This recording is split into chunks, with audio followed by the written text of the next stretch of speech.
This particular panel will feature introductory remarks by Dr. Dowell Myers, who's professor at the USC Price School of Public Policy.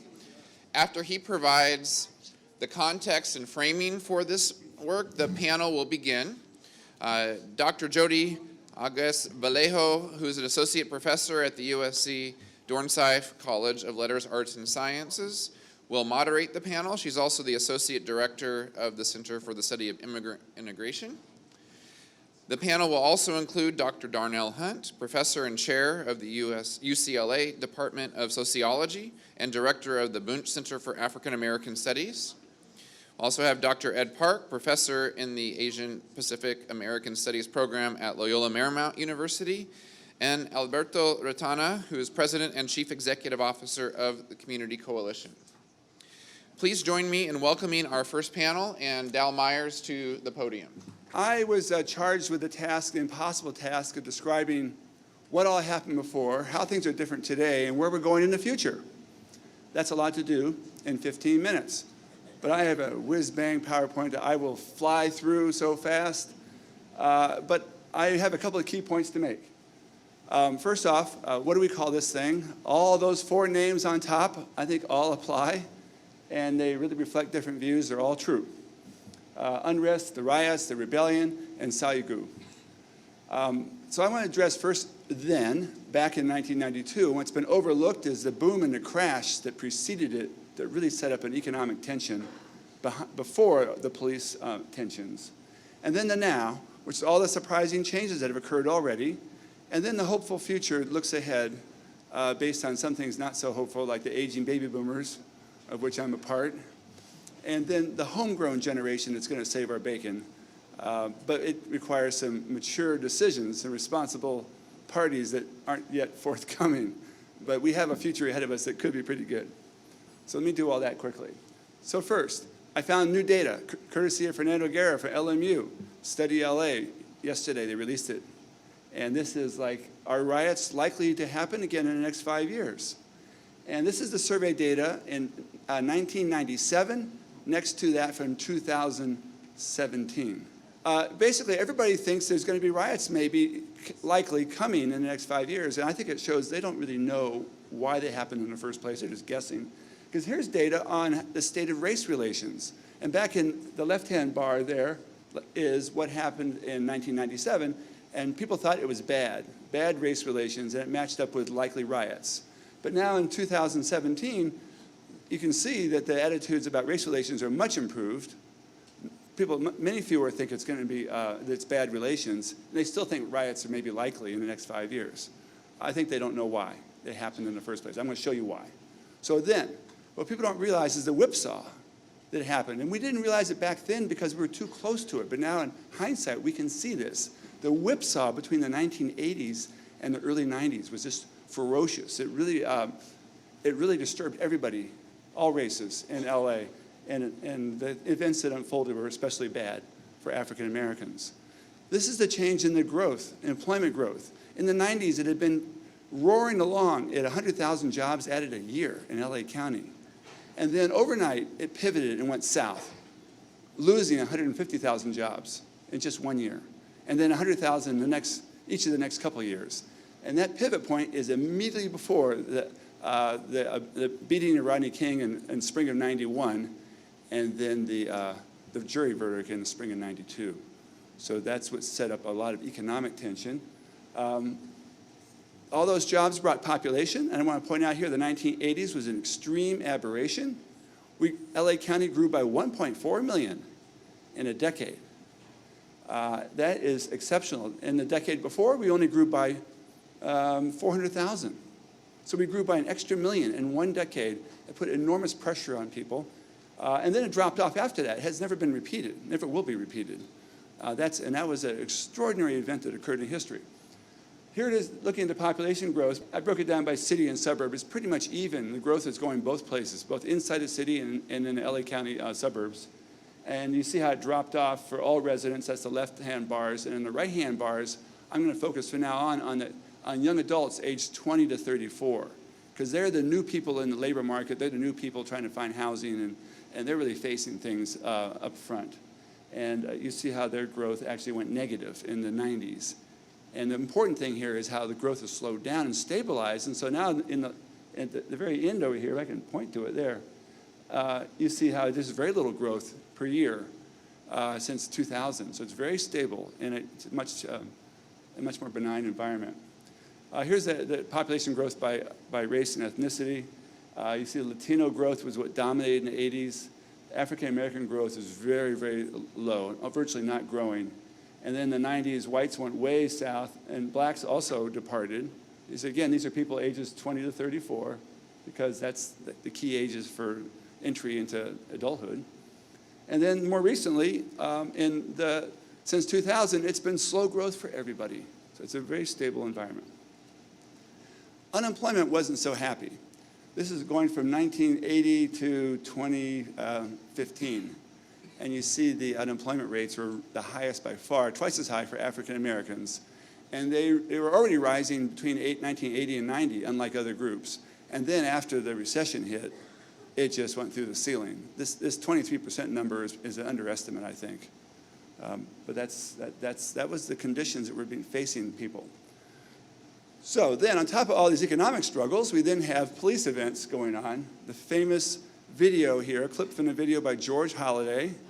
Many people don't know he had a brand new camcorder, still in the packaging, and when he got disturbed at 1 a.m., he was ready to use it. Because, you have a new camcorder, you're going to use it. If it was like 3 months old, I would worry what would have happened. He might not have gotten out of bed. I don't know. It worries me. So that's what all started everything. The power of and part of the story of the present and the future is the video story, because our technology has changed. What George Holliday had in his bedroom, I have in my pocket. And everybody else has it in their pocket. And that creates an enormous layer of protection over everybody, because you can't get away with things in America anymore. If it's on United Airlines or if it's on the streets, I mean, people are watching you and posting to social media. But here's the clips from what Tom Bradley said. He saw the video, and he couldn't believe it. It did not make sense, and he made his own judgment. He's a police officer himself, a former officer. So he has some stature in this. And here's what George H.W. Bush said. I love his quote, because those civil rights leaders with whom I met were stunned. And so was I. And so was Barbara. And so were my kids. All of America saw this video, and all of America made a judgment. And we waited for about a year for the final verdict to come out, and it was not happy. Going in, before the riots occurred, what we had was, here's a survey from UCLA, social science survey, and they asked people, do you think that blacks get a good, fair shake from the criminal justice system? And the red is strongly disagree, and the yellow or orange is disagree. And you see African Americans about twice as likely to disagree as everybody else, but everybody disagrees a little bit. Then they asked also, well, did you agree with the verdict in the trial of the 4 police officers for beating Rodney King? Did you agree? And everybody strongly disagreed. White, black, Asian, Latino, but African Americans extraordinarily disagreed. But that shows you how universal was the sentiment and how powerful it was. All right, I won't go into incidents after that. Other people can talk about those. But that's the backdrop. Now today, everything is moderated. And it's greatly moderated, and we've reached a new population maturity, as I call it. A paper we wrote back in 2010 for Pat Brown Institute started to recognize this new maturity. We're settling down, aging population, people setting down roots. And I'll give you just a couple indications here. Here's the growth in immigration, the annual flow. The annual flow accelerated in the U.S. from 1970. In the 90s, it just really took off. So people were arriving at 250% more than they had been in 1970. So it's a really great acceleration. But look what happened in California. California turned around in 1990 because of our deep recession. We pivoted. And LA County, the epicenter of all this, immigration turned around on a dime and went down. And it's really back to where it was. The flow is back to 1975. Really slowed down. So people aren't leaving, immigrants aren't leaving, but they're settling in. And so what's happened is the foreign-born share of the population has leveled off. It's no longer going up, it's just flat at a really high number, about 35%. Some places like Dade County Miami-Dade County are like 50% foreign-born. but we're really right up there. For a large county, it's extraordinary. But being flat, it's, there's no change. And so nobody's reacting to anything related to immigrants. Instead, what we have here, this is the foreign-born share broken down by how long have people been here. And it used to be back in 1990 that half of all the immigrants were newly arrived. And that dropped way off now, and now our new immigrants are really small, and what we have is a lot of long-settled immigrants. Long-settled means they're 30 years older than when they came. They also have much higher home ownership rates, 60% homeowners, and all kinds of other changes that have occurred because of just longer settlement, more mature. One other change that's been not heralded as much or discussed is that racial change has continued, but at a slower rate than it was initially. It seemed to be accelerating. This was the Latino share of the population. And we thought it was straight line going to be going up at a really high level. Instead, it's leveled off, and it won't hit 50% here for a little while in LA County. It's at Latino share is like 38% of the state as a whole right now. And then there's the Asian share is rising, the Black African American share is slowly declining, and then the white share, which is going into the ground, we thought, is actually sort of pulling out of its nosedive. It's still declining. But what we have is a prolonged period here through the century of multiracial balance that is occurring in many communities and throughout the whole county. It's not as rapid a pace of change, and that tranquil background really, I think, calms lots of people down. They're not imagining the extremes that they might have imagined before. And they were imagining, they were extrapolating what would happen.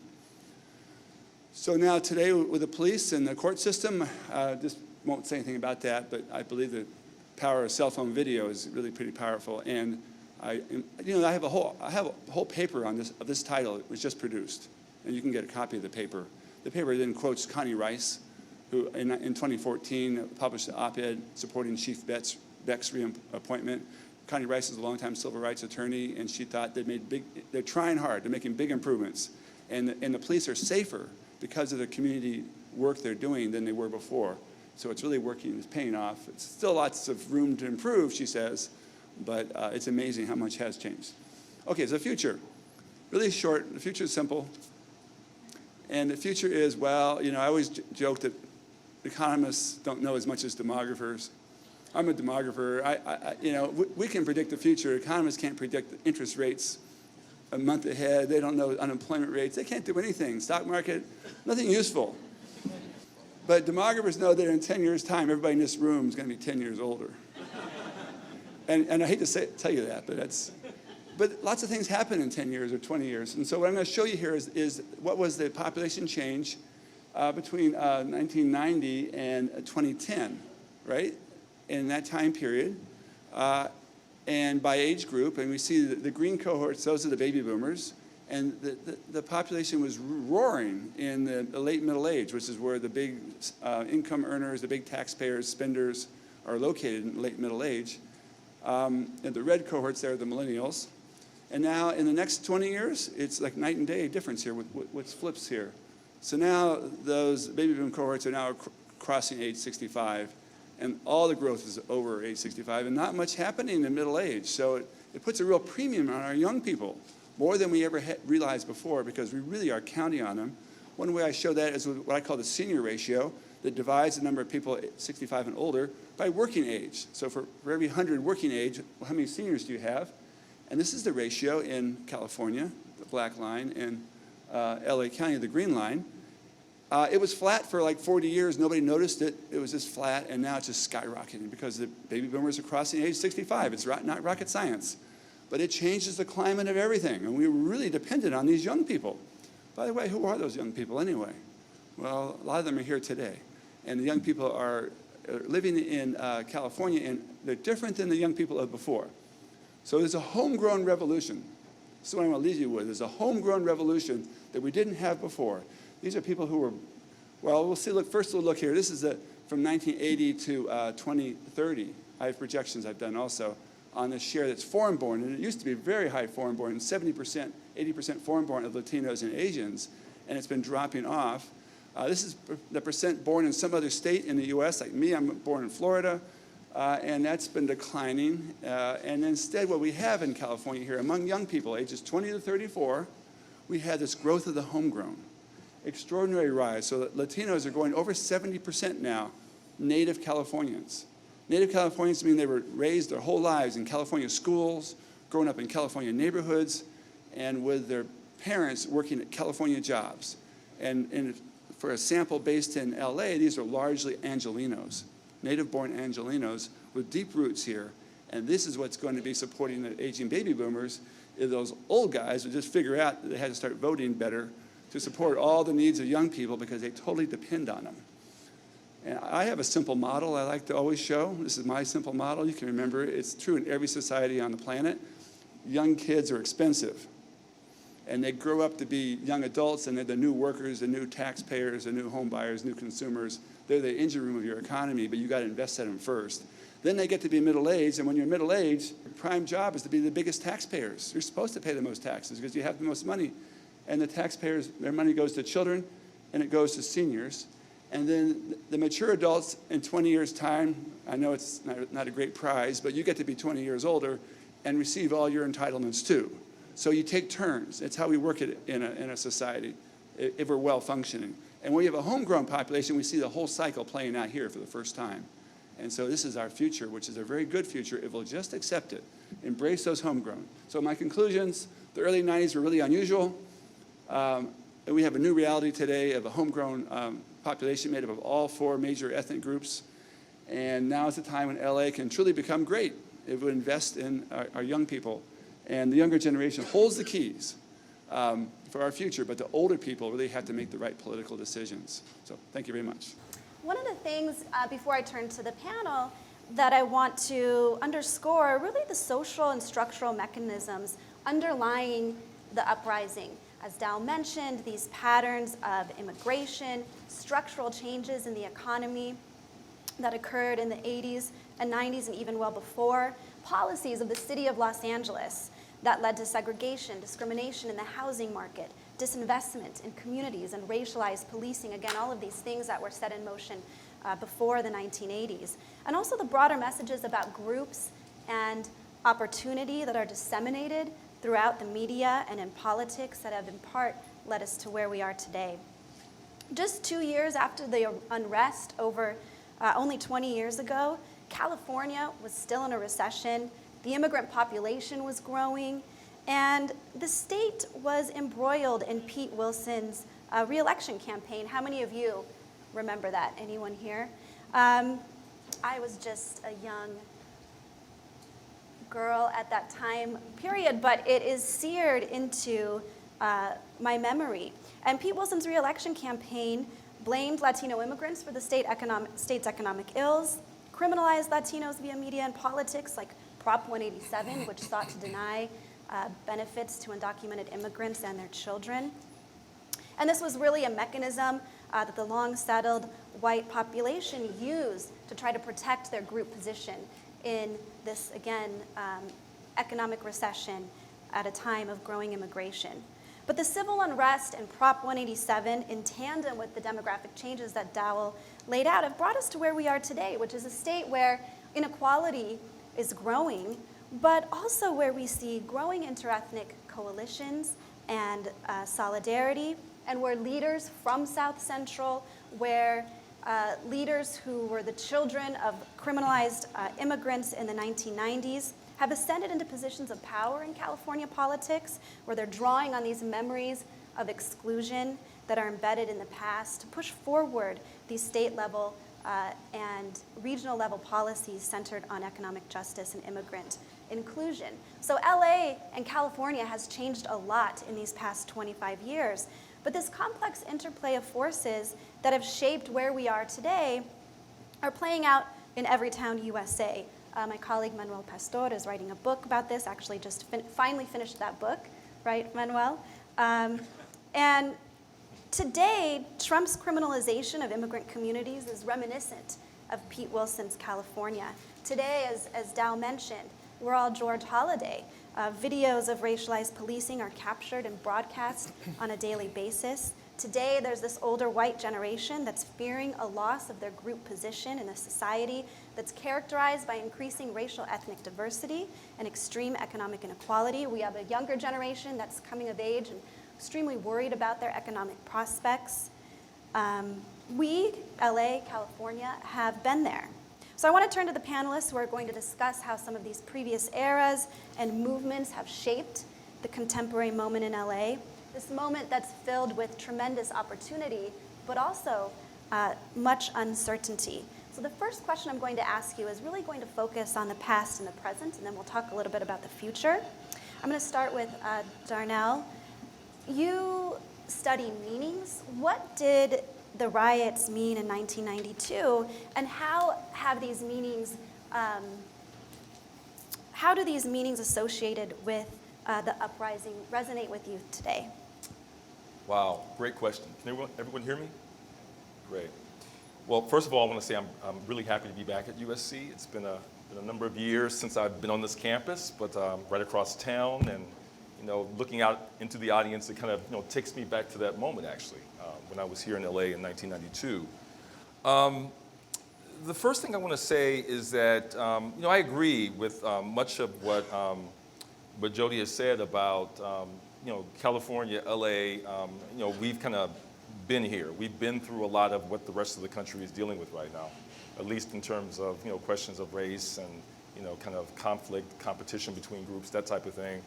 I mean, in many ways, you can see kind of California and LA as a bellwether of sort of where the rest of the country is going. And I think that that's the parallels between 1992 here in LA and Pete Wilson and what was happening politically and what's happening with the new administration are really interesting.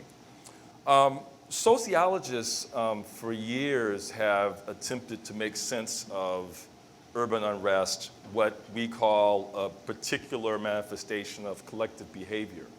And as it turns out, in the 1960s, was a pretty pivotal moment in our history as it relates to civil unrest.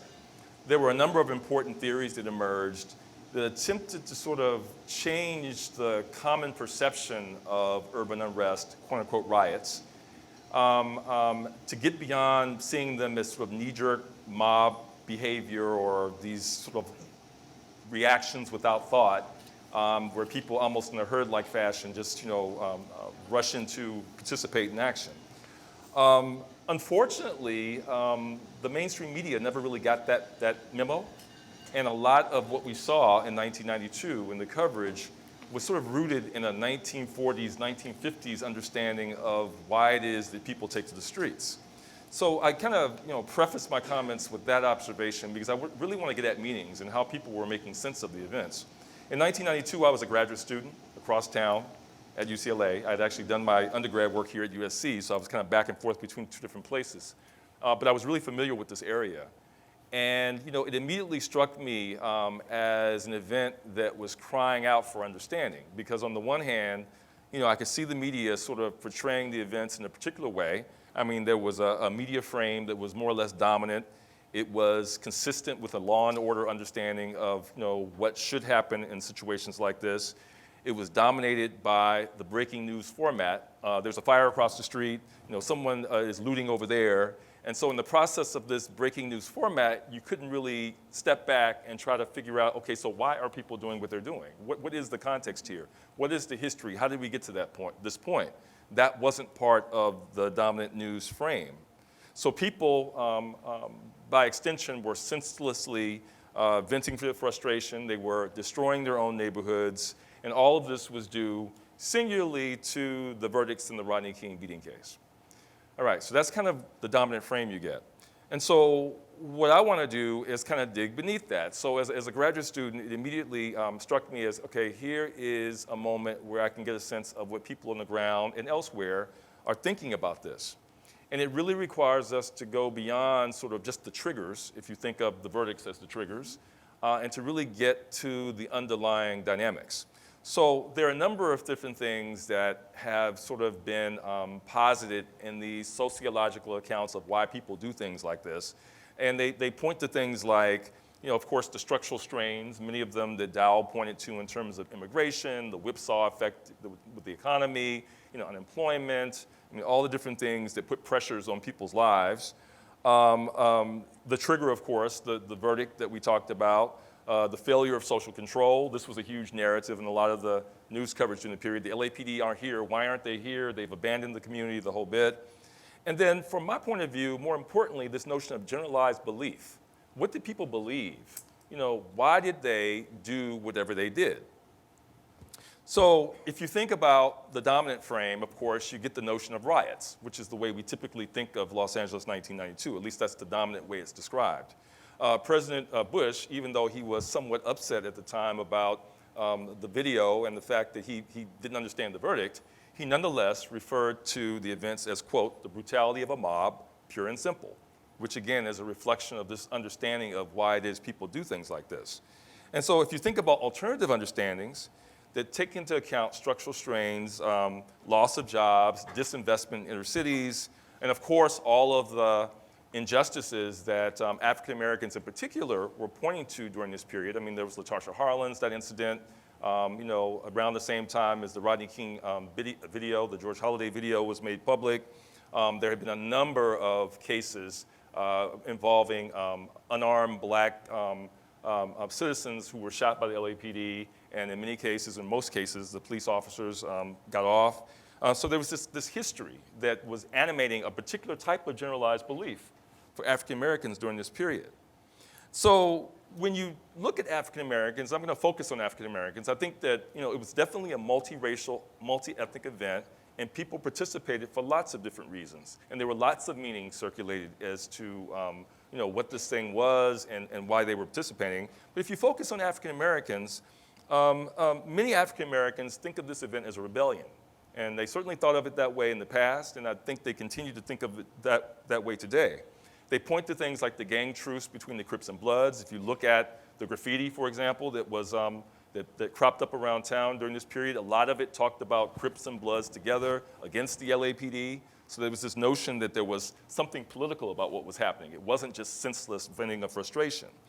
There were also black-owned signs on businesses and homes to protect them from the activity. Again, this notion that this was directed activity. It was targeted in a way. And again, underlying the activity was some type of political motivation. So many blacks during the period, and this came out in my interviews in the months following 1992, were energized by the events. Many talked about how this was like a signature moment in their life. They felt like they had participated in something that was meaningful, and that for them, they were very hopeful that positive change would accrue from it. I don't know if you recall some of the iconic video footage from 1992, but there's one scene in particular at Parker Center downtown where a kiosk was being overturned. Do you remember that? And there was a young African-American man who wore a shirt with a peace sign on it. And he's shown kind of like, you know, putting his arm up and kind of sort of in glee, you know, over what was happening at the scene. Well, reflecting on the event 25 years later, this man says, quote, "That's the only time in my life I ever felt not afraid to die." In other words, he was a college student at the time, but this event for him was so meaningful in terms of what it represented for the black community who had been essentially surveilled like an enemy territory for the LAPD for generations, to suddenly have a videotape capture it, and for everyone to expect that finally the truth would come out and things would change, only to be slapped in the face. And so he felt that he had to take to the streets regardless of what the consequences might be. Similarly, one of my interviewees, as I was traveling around town with my own camcorder at the time, you know, kind of comparing what I was seeing to what the news was doing, an older African-American man, probably in his 60s at the time, who happened to own a record store at the corner of Crenshaw Boulevard and Slauson. And it was a shopping center that was heavily barraged. Lots of fires were burning, and in fact, his store was damaged. He tapped me on the shoulder when I was there, you know, interviewing people, and he said, quote, "This is all material," he said. "I'd sacrifice it all to help the black man rise," unquote. Again, indicating the depth of passion that people had for these events and what they meant in terms of the long-term black freedom struggle that to this day hasn't been resolved. So fast forwarding to the day, I'm going to try to connect this to kind of where we are now, 25 years later. So 25 years later, the trigger for 1992, that is to say the video that acquitted the police officers in the case, is not unusual. I mean, today, as Dowell pointed out, these types of images are ubiquitous. They're everywhere because we have smartphones. So, I mean, we hear about North Carolina, we hear about Ferguson, Missouri, we hear about New York, we hear about pretty much any community around the nation where incidents like this have been caught on videotape or the aftermath, and in many instances, the police still get off. So I think that there was a certain naivete in 1992 about what video images could do that we've sort of, in a very cynical way, I think, moved beyond. And I'm not saying that we're desensitized, because obviously movements like Black Lives Matter, are singularly devoted to trying to address this longstanding issue. But I think as a public, to see what we saw in 1992 when these verdicts were announced doesn't surprise us in quite the same way. And obviously, Black Lives Matter grew out of the, George Zimmerman's acquittal in the Trayvon Martin case. It's been a leading voice on police brutality, racial profiling, the devaluing of Black life, which in a way was what was animating a lot of African Americans in 1992. So I think that we're at a place where, because of all the other structural factors, and I think there have been lots of improvements in LA. I think the LAPD, in terms of police reform, although it has miles to go, is certainly miles ahead of where it was when you had people like Darrell Gates saying that blacks weren't like normal people when they were dying of chokeholds. We don't have police chiefs saying things like that in 2017. We still do have problems, but I think that there is a certain maturity among different racial and ethnic groups in LA today that maybe wasn't quite as advanced in 1992. And I think that LA essentially is ahead of where the rest of the nation is, who basically is dealing with the similar types of issues today. So I'll stop there and continue later. Thank you so much. Turning to you, Ed, you've conducted extensive research on Korean American community in LA and Koreatown. Give us your perspective on, maybe just briefly on the meaning of the riots for Korean Americans, and also talk a little bit about the social and economic transformation of Koreatown. Great. Well, thank you so much for the invitation. From 1994 to 1999, I was a professor here at USC along with Darnell, and so once again, it's a bit of a homecoming for me, and thank you for this opportunity. In terms of what Saigu means for Korean Americans, especially for those students who are doing their oral history project, I think maybe the best way for me to say it is that there are these historical events that are such an important part of certain groups of people of certain age and certain, place, they become permanent yesterdays, right? And so for me, it's just every year, it's astounding that it's been, for this year, that it's been 25 years since the civil unrest, because in my mind, it just happened yesterday.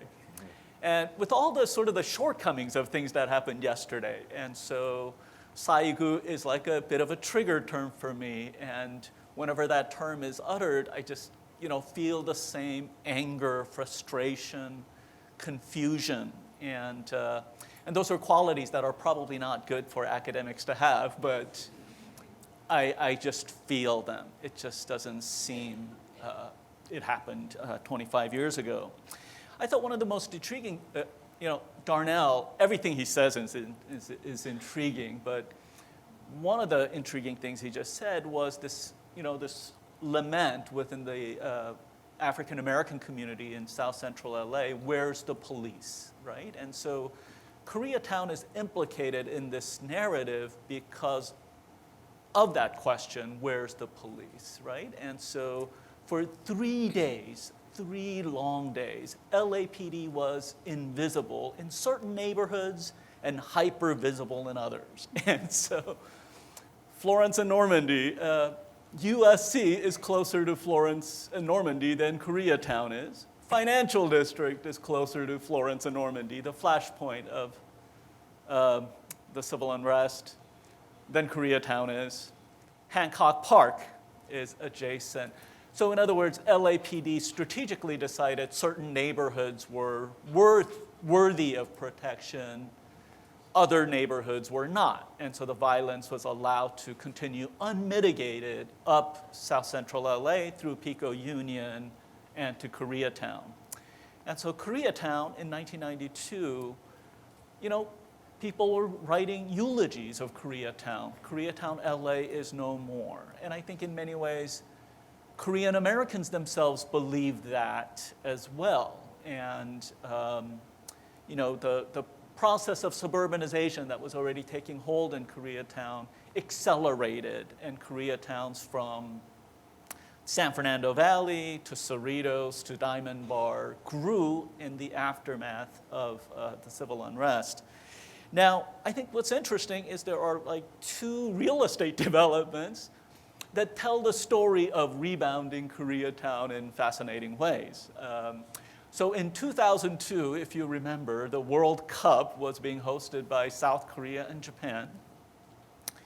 And Koreatown was just going crazy over the success of South Korea in World Cup. Improbably, they made it all the way to the semifinals and so on. What happened at that point was that the Galleria opened up at the corner of Western and Olympic. And the Galleria opened up like it was brand new. And if you go there, there's this wonderful open space. And what the real estate developers did was they saw this as a chance and they turned it into a huge viewing party for the Korean American community. So a lot of Korean Americans came back to Koreatown and they were shocked at the transformation that Koreatown had undergone. For 2 nights, Galleria became the capital of Korean America. Koreatown, LA became capital of Korean America once again, as thousands of Koreans were stuffed into that shopping mall to watch the game. Of course, LA City found out about this. They moved the event to the Staples Center, and as soon as they did that, South Korea lost. So make that of you what we will. Now, if that was a pleasant surprise for Korean Americans who thought that Koreatown had died, but it had been sort of remade in a grander fashion.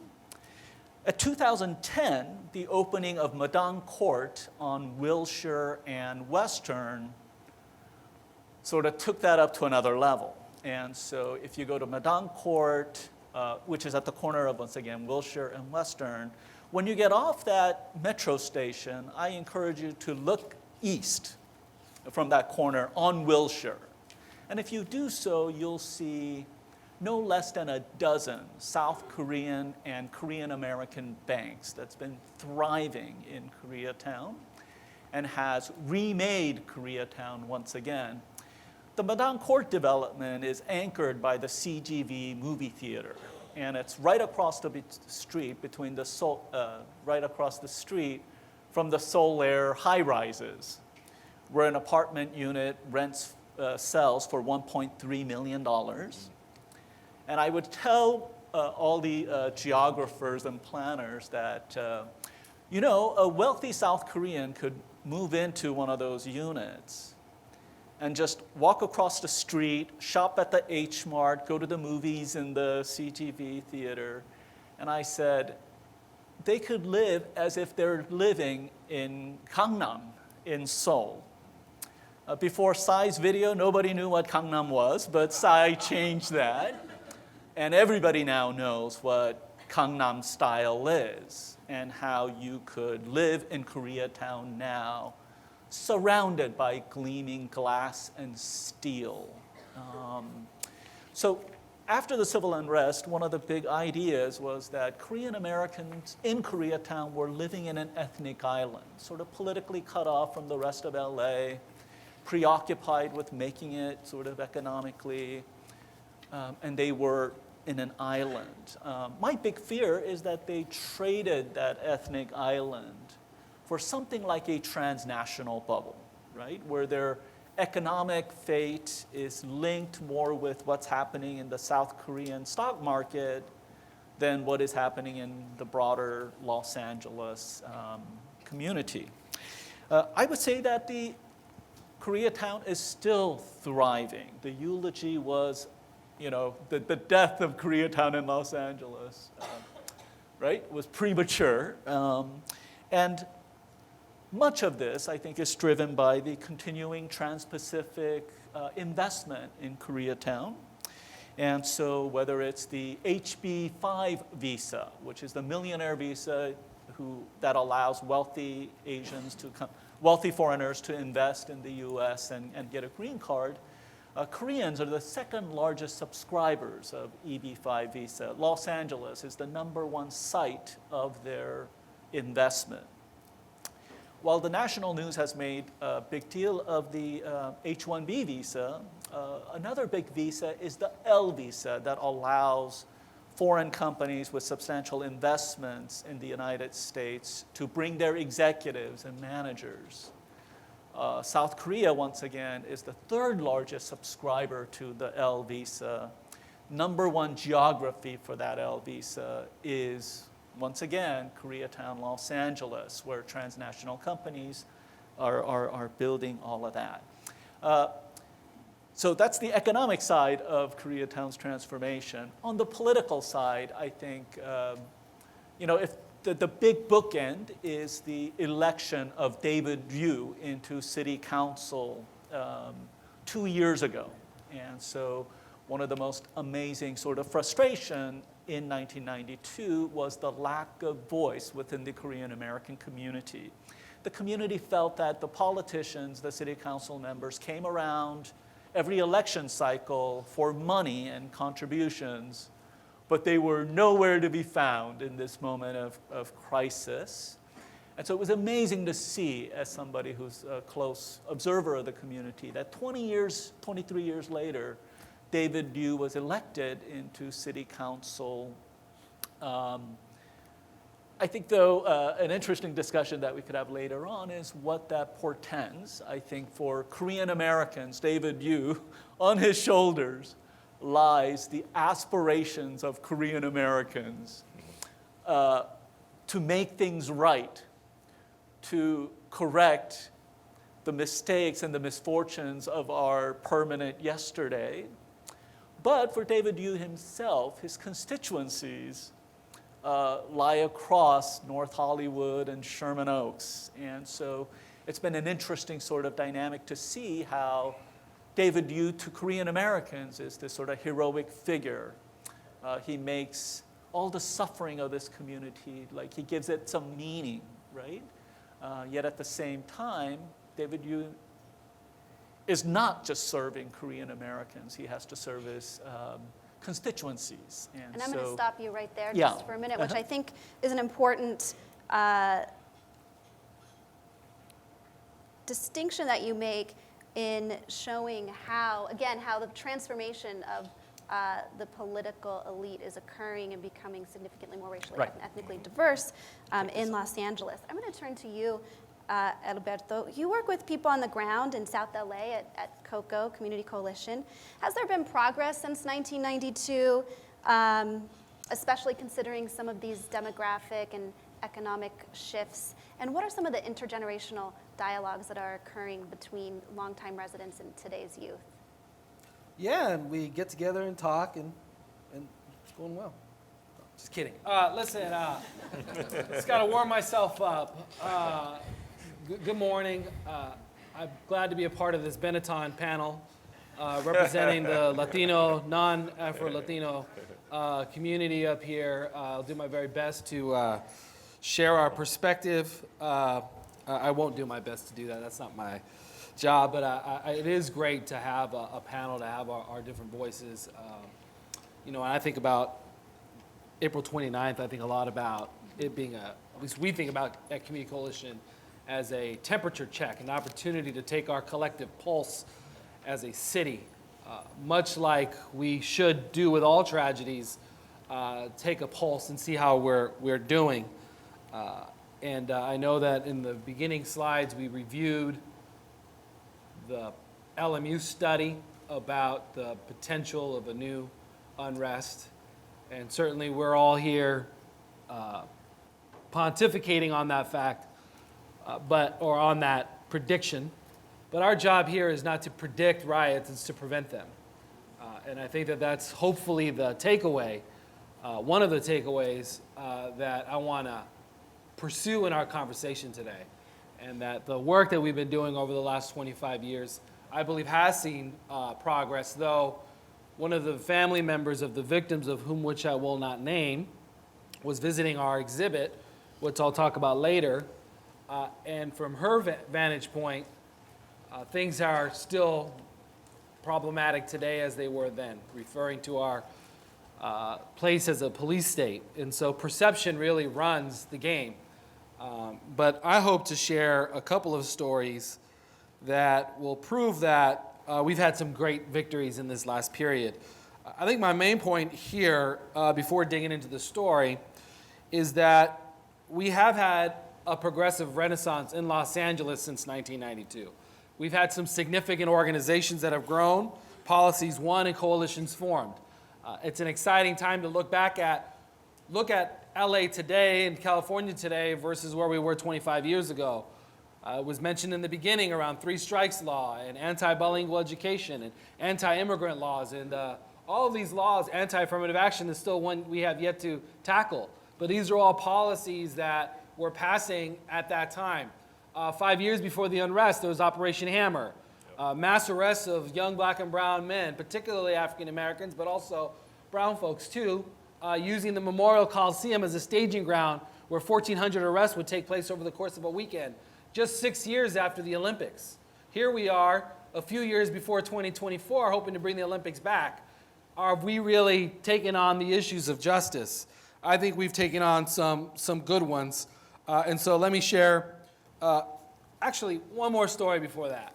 So I think it really sets the narrative. For me, I was just on spring break, thought it was a great idea to take my 5-year-old son to the, I'm gonna follow 2 minutes, right? To Expo Park. That was a great idea. How many of you have children? Raise your hand if you have children, right? Have you ever gone to the Science Center spring break week? Don't do it. It's crazy. It's packed. There's all kinds of, it's just a crazy time. We went to go see Pixar. Everything was sold out.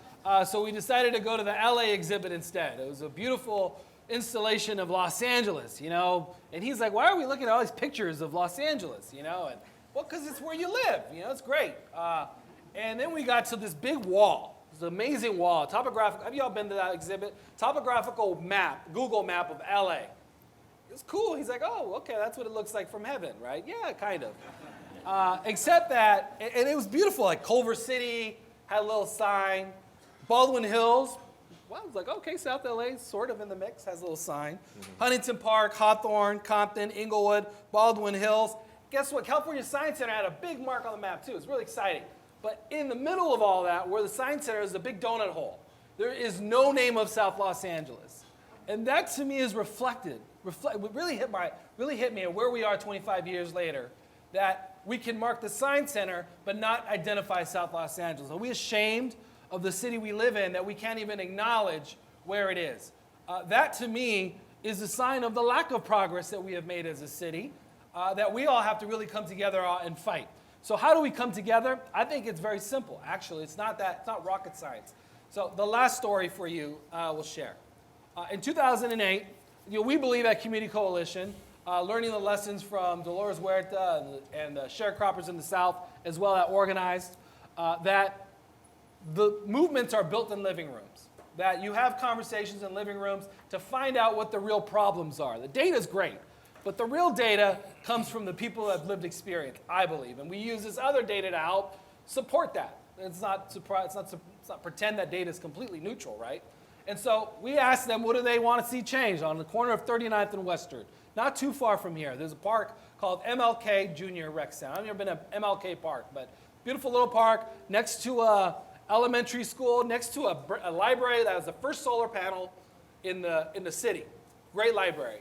So we asked them, what's going on in your neighborhood? What would you like to see changed?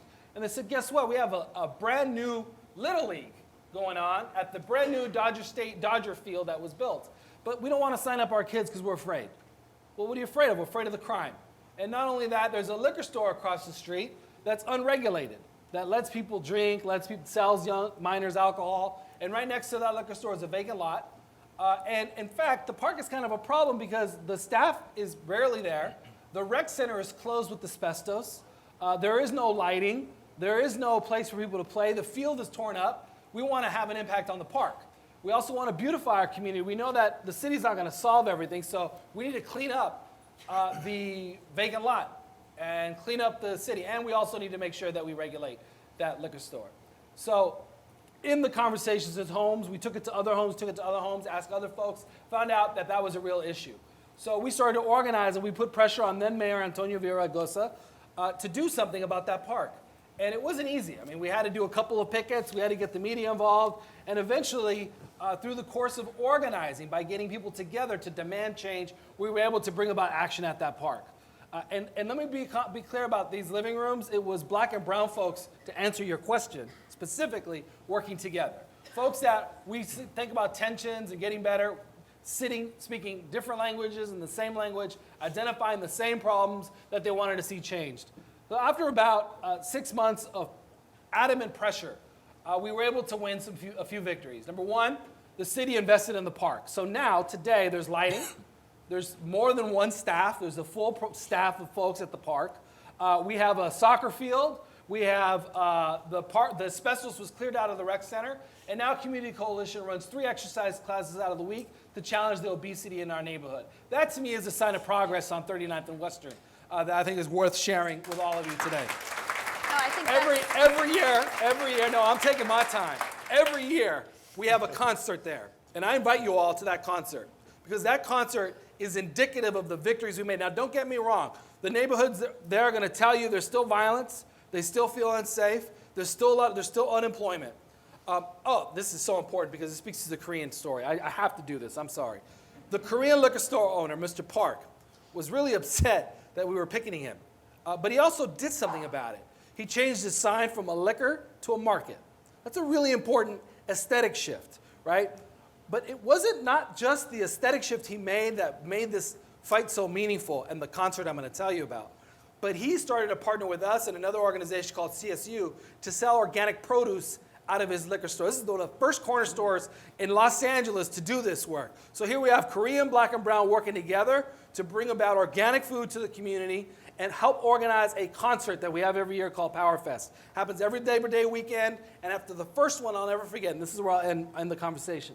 There's an African-American man sitting in his lawn chair and watching the concert, and he says, "Brother, you work here at Community Coalition?" And I said, "See." No, yeah, of course, yeah, I work at Community Coalition. And he's like, "I just want to tell you, thank you so much, because I've lived in this neighborhood for 20 years, and I never thought that I could come sit in my lawn chair at King Park, a park named after Dr. King, who was assassinated 51 years ago, and listen to jazz." So that, to me, is progress. I was at USC in the early 1970s, and USC as a whole was freaked out about the Watts riots that had almost happened like a decade earlier. Anyway, I enjoyed my stay at USC. As soon as I graduated, I went to a school over here to teach at a local elementary school. There were 2 schools next to each other. One was 99% black, and the other school was 99% Latino.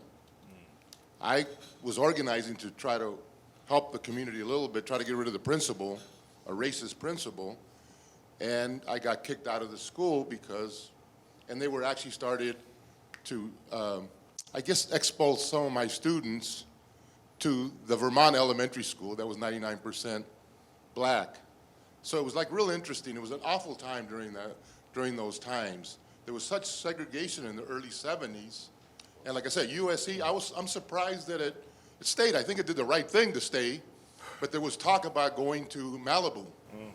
You know, moving the whole campus to Malibu the whole time I was there. I enjoyed, like I said, the stay, but there were a lot of lessons to be learned. And I think they did the right thing by partnering with the schools, the elementary schools. They made the schools a lot much better. I just knew that there was this resistance. I mean, can you imagine getting kicked out of a, let's say, all-black school into an all-Latino school just because you happen to live 1 block over from the barrier?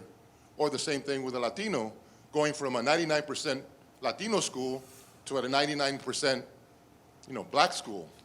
The administrators were all incompetent, They weren't connecting up with the community. The schools were terrible. But anyway, I'm sure it's changed now.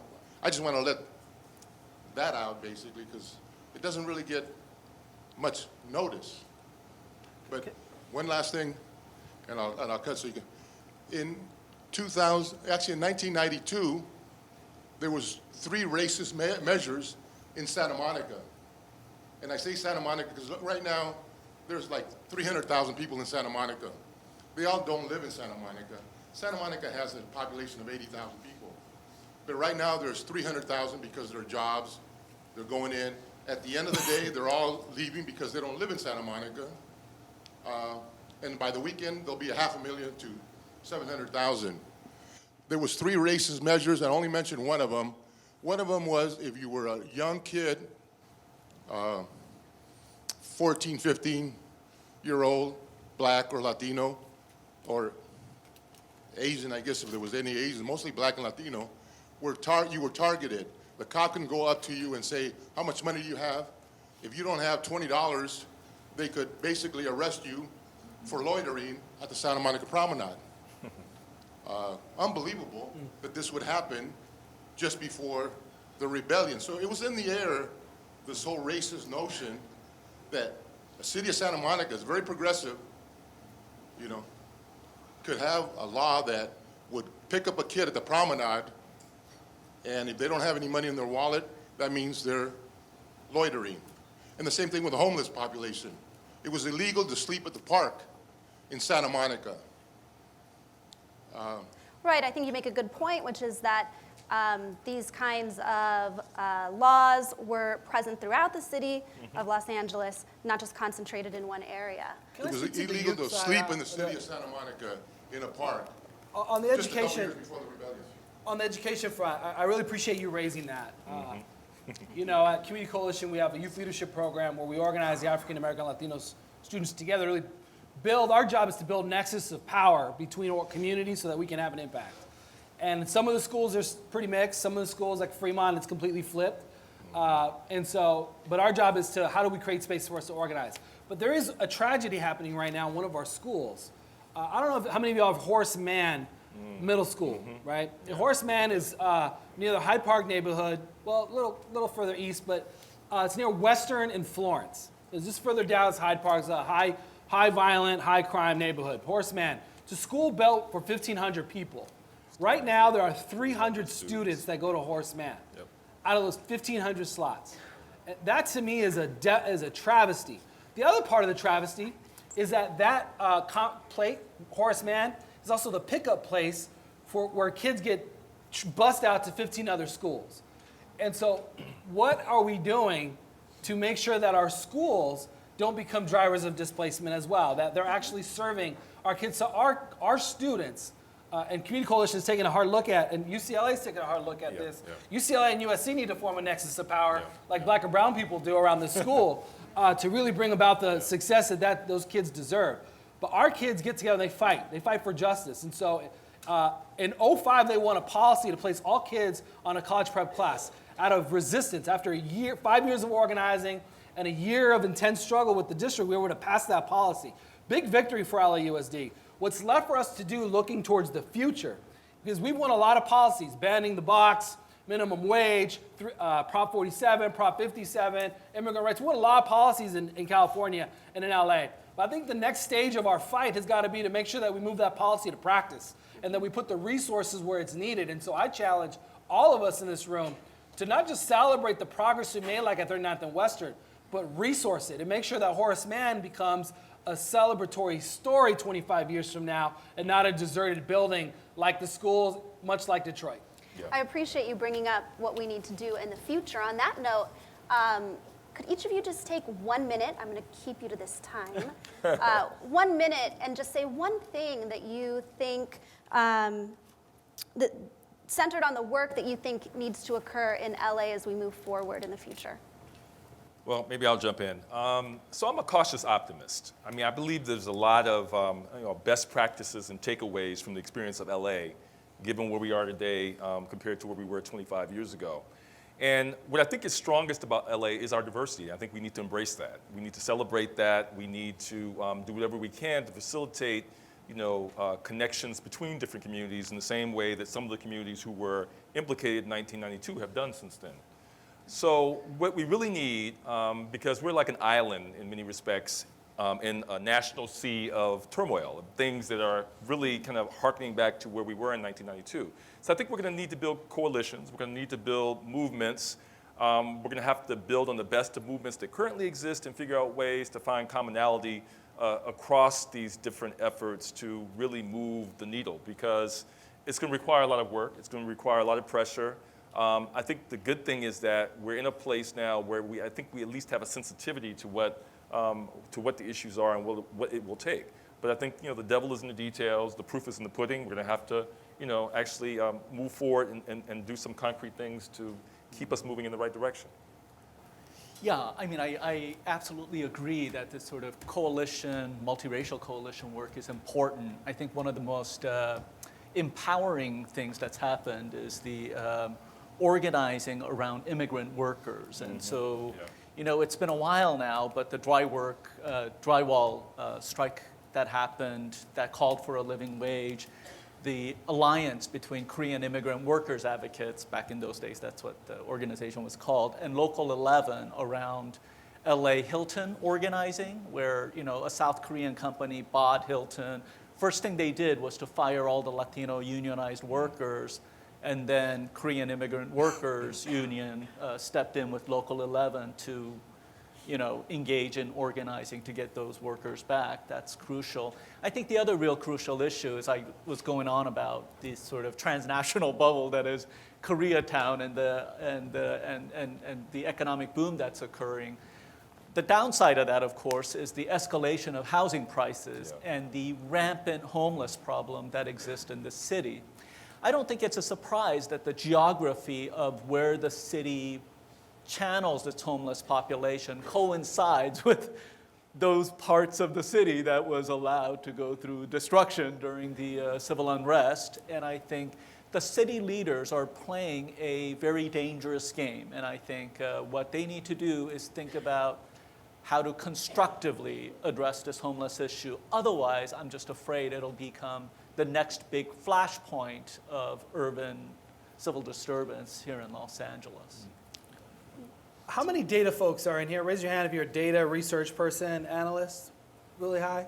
Okay, very helpful. Okay, for me, I think it would be great for that map to have South LA in it, and for us to be proud that when Lucas builds his extraordinary $1 billion museum in South LA, which is going to reverse acre space, right? Because right now there's 1 acre per every 1,000 people in South LA compared to 200 for every 1,000 in West LA.